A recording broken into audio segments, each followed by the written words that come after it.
শুধু সরকার পরিবর্তনের জন্য গণ অভ্যুত্থান ঘটেনি দাবি করে জাতীয় নাগরিক পার্টির আহ্বায়ক নাহিদ ইসলাম বলেছেন, দেশকে আমূল পরিবর্তনের জন্য জীবন দিয়েছেন শহীদরা। সকালে শহীদ আবু সাইদের কবর জিয়ারতের মধ্য দিয়ে জাতীয় নাগরিক পার্টির মাসব্যাপী জুলাই পদযাত্রা উদ্বোধন শেষে তিনি এই কথা বলেন। সংস্কার ও নতুন সংবিধানের জন্য লড়াইয়ের হুঁশিয়ারিও দেন তিনি। রংপুর থেকে নূর হোসেনের রিপোর্ট। জুলাই বিপ্লবের বর্ষপূর্তি উপলক্ষে মাসব্যাপী দেশ গড়তে জুলাই পদযাত্রা শুরু করেছে জাতীয় নাগরিক পার্টি এনসিপি।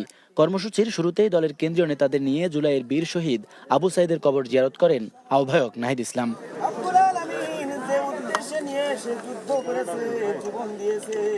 জিয়ারত শেষে আবু সাইদের পরিবারের সঙ্গে সাক্ষাৎ করেন এনসিপির নেতাকর্মীরা। এ সময় বিচার ও দেশ পরিবর্তনে সরকারের দুর্বলতায় ক্ষোভ জানান শহীদের পিতা। এখনো তো কোনো আন্দোলন সংস্কার হয় নাই। তাছাড়া ওনাকে যে পুলিশে গুলি করে হত্যা করছে, তার সঙ্গে যারা জড়িত তারাও কোনো আইনের আওতায় এখনো আসে নাই। সাক্ষাৎ শেষে এনসিপির আহ্বায়ক বলেন, এদেশের মানুষের লড়াইয়ের অনুপ্রেরণার উৎসে পরিণত হয়েছেন শহীদ আবু সাইদ।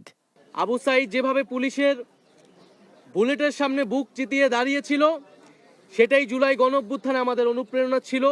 জুলাই ঘোষণাপত্র সহ সংস্কার বাস্তবায়নে টালবাহানা হলে ছাত্র জনতাকে নিয়ে তা প্রতিহতের হুঁশিয়ারিও দেন এনসিপি নেতারা। জুলাই ঘোষণাপত্র এবং জুলাই সনদ নিয়ে টালবাহানা শুরু হয়েছে। আমরা স্পষ্টভাবে হুঁশিয়ারি দিতে চাই, যদি আপনারা মনে করে থাকেন, যদি সরকার বা অন্য কেউ মনে করে থাকে যে এই যে হাজারো লক্ষ মানুষ যারা রাজপথে নেমে এসেছিল তারা ঘরে ফিরে গিয়েছে, তাহলে আপনারা ভুল ভাবছেন।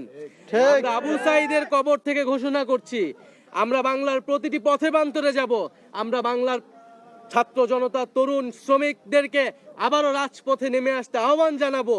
এবং আমরা ৩রা আগস্ট ঢাকায় আসছি, বাংলাদেশের জনগণকে, ছাত্রদেরকে, শ্রমিকদের সাথে নিয়ে আমরা ঢাকায় ঢুকবো এবং আমাদের যে জুলাই ঘোষণাপত্র এবং জুলাই সনদ সেটি আমরা আদায় করে ছাড়বো ইনশাআল্লাহ। আবু সাইদের কবর এমন এক জায়গা যেখানে আমরা দ্রোহের শক্তি পাই।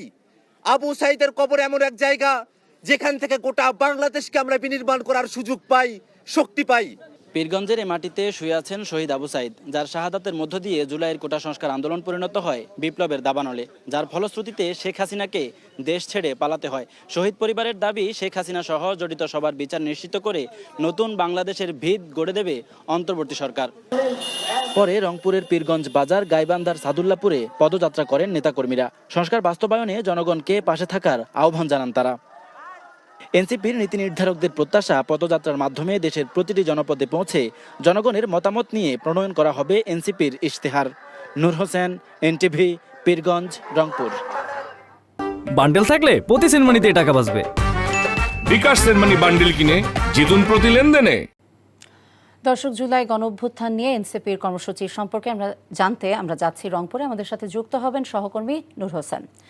নূর, আমাদেরকে জানাবেন এনসিপির পদযাত্রা এখন কোথায় পৌঁছেছে এবং পথসভাটি কোথায় হবে?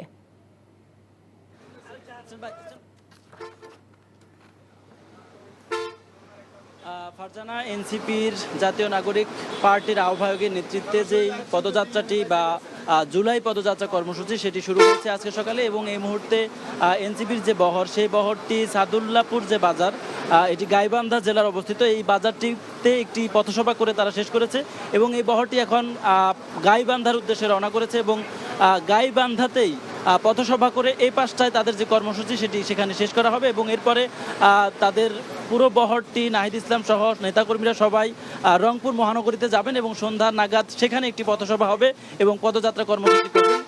এনসিপি নেতাকর্মী যারা আজকে এই পদযাত্রায় অংশগ্রহণ করেছেন, এসেছেন, তারা বলছেন নতুন বাংলাদেশের যেই যাত্রা, সেই যাত্রা তারা নতুন করে শুরু করতে চাচ্ছেন এবং এজন্য নতুন যে রাজনৈতিক দলটি করেছেন এনসিপি জাতীয় নাগরিক পার্টি, এই দলের যে ইশতেহার হবে, এই দলের যেই কর্মসূচি হবে, সেগুলো কি হবে, এই কর্মসূচি এবং ইশতেহারগুলো তারা এই পদযাত্রা থেকে সারা দেশের 24টি জেলায়, 64টি জেলায় তারা যাবেন এবং গিয়ে সেখানকার মানুষের সঙ্গে, সাধারণ মানুষের সঙ্গে কথা বলবেন।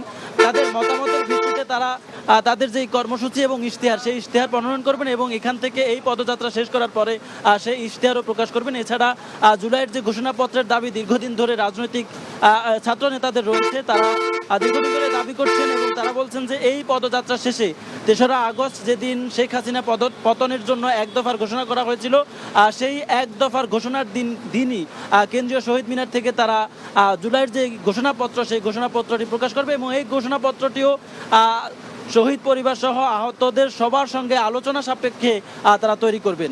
ফারজানা। দর্শক, আমরা জুলাই গণ অভ্যুত্থান নিয়ে এনসিপির যে কর্মসূচি চলছে সেই সম্পর্কে আপডেট নিচ্ছিলাম। বান্ডেল থাকলে প্রতি সেনমানিতে টাকা বাঁচবে। বিকাশ সেনমানি বান্ডিল কিনে জিতুন প্রতি লেনদেনে।